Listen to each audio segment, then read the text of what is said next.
Et je dis toujours que l'originalité, c'est la victoire de la curiosité sur l'habitude. Tu vois ce que je veux dire? La simplicité relève d'une très très grande complexité. Donc plus c'est simple, moi j'aime pas, si tu préfères, les cuisines où il y a un amoncellement de couches et de machins.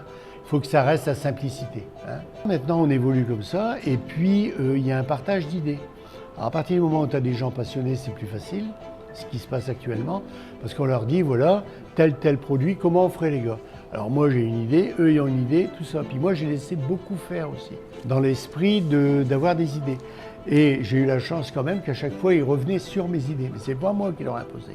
Et puis tu as des gens qui ont du talent, ben, c'est comme eux, et à travers lesquels ils savaient mettre en avant les produits de saison. On a toujours travaillé dans cet esprit-là. Hein. Et puis je pense que c'est un métier où il faut rester humble et puis qu'il faut une fraternité. Moi quand je vois les autres restaurateurs et qui me disent « Oh je travaille bien », ben moi je suis heureux pour eux. Donc si tu as des gens heureux autour de toi, ben, tu deviens systématiquement, tu es un type heureux. Et si tu arrives plus ou moins à y contribuer, ben, tu as rempli ta tâche. Quoi. Tu comprends ce que je veux dire? C'est un petit peu l'esprit qu'il faut avoir. On parle beaucoup de mentors, de transmettre à la jeune génération et je pense que M. Meurin c'est l'un des plus bels exemples. Parce qu'on avait quand même proprement soit dit carte blanche, mais il nous donnait des lignes directrices, ce qui lui plaisait.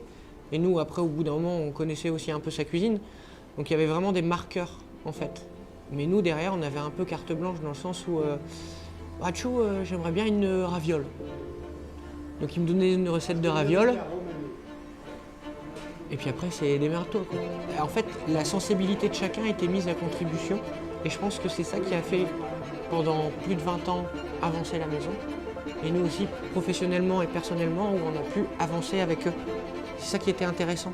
Et c'est qu'on était tous dans le même train. Et on avançait tous ensemble, main dans la main. Et ça, c'était un peu l'école de la vie, quoi. Nous, on appelait ça Walt Disney. Il faut savoir écouter, parler et transmettre. C'est ces trois choses-là.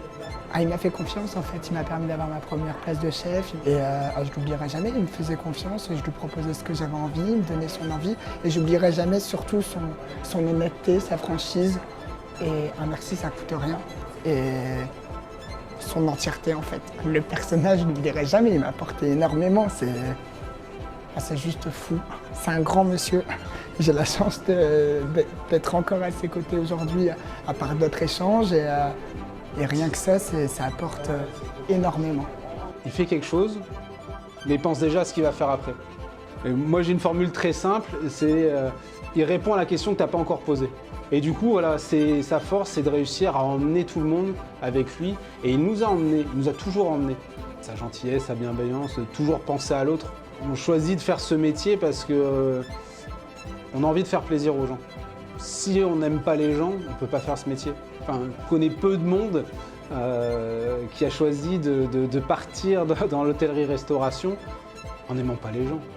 Et M. Meurin, c'est ça. Je pense qu'il fait passer le plaisir des autres avant son propre plaisir personnel. Et c'était également la même chose avec nous. En fait, il y avait une énorme proximité. Enfin, c'est plus qu'un chef, c'est plus... tu vois, je vais avoir l'émotion qui monte. Mais c'est un deuxième papa, c'est... ouais, ça va être dur. Mais on lui doit tellement. On essaye de faire vivre tout ça. Cet esprit, ce qu'il a construit, il faut que ça perdure. Je suis là pour faire perdurer cet esprit Marc Meurin, avec bien sûr ma petite touche. Mais voilà, j'espère... Que cet héritage sera encore transmis derrière moi et que les gens diront voilà, ça c'est Marc Meurin. Et là je serai content, je serai fier et le job sera fait.